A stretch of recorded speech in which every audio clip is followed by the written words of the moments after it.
ইরানে আমেরিকা ও ইসরায়েলের জঘন্য হামলায় সর্বোচ্চ ধর্মীয় নেতা আয়াতুল্লাহ আলী খামেনি ও শিশুসহ সাধারণ জনগণকে হত্যার প্রতিবাদে বিক্ষোভ মিছিল করেছে ইসলামী আন্দোলন বাংলাদেশ।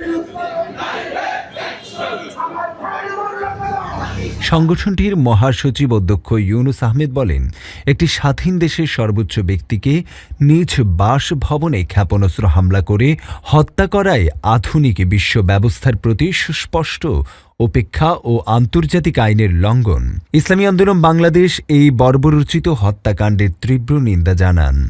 মার্কিন এবং ইসরায়েল বারবার করে যেভাবে ইরানের উপর হামলা করে চলেছে, ওদের আচরণে মনে হয় মুসলিম রাষ্ট্র হিসেবে কোনো রাষ্ট্র পৃথিবীতে থাকতে পারবে না। এটি তাদের ইচ্ছা।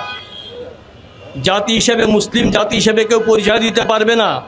হ্যাঁ, তারাই পারবে যারা মার্কিনীদের গোলামি করতে পারবে। আমি তো সবসময় তোমাদের স্বপ্ন পূরণেরই চেষ্টা করব, আর সাথে তো EasyJet আছে। এই ডিগ্রিটা তোমাদের জন্যই। তোমরা না থাকলে এটা কখনোই সম্ভব হতো না। EasyJet, ইউকেতে পড়াশোনার সেরা পছন্দ।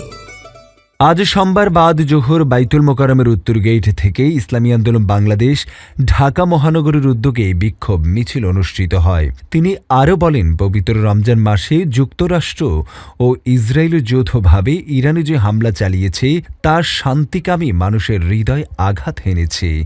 এ হামলার মাধ্যমে ইসরায়েল ও যুক্তরাষ্ট্র তাদের সন্ত্রাসী চরিত্রের বহিঃপ্রকাশ ঘটিয়েছে। কোনো স্বাধীন রাষ্ট্রের উপর হামলা গ্রহণযোগ্য নয়। ইরানের সঙ্গে আলোচনা চলমান থাকা অবস্থায় যুক্তরাষ্ট্রের এই পদক্ষেপ আন্তর্জাতিক রীতিনীতির পরিপন্থী। এমনকি ট্রাম্প প্রশাসন নিজেদের দেশের আইনও লঙ্ঘন করেছে বলে দাবি করছেন তিনি। হুসাইন মাহমুদ, ভিশন 24।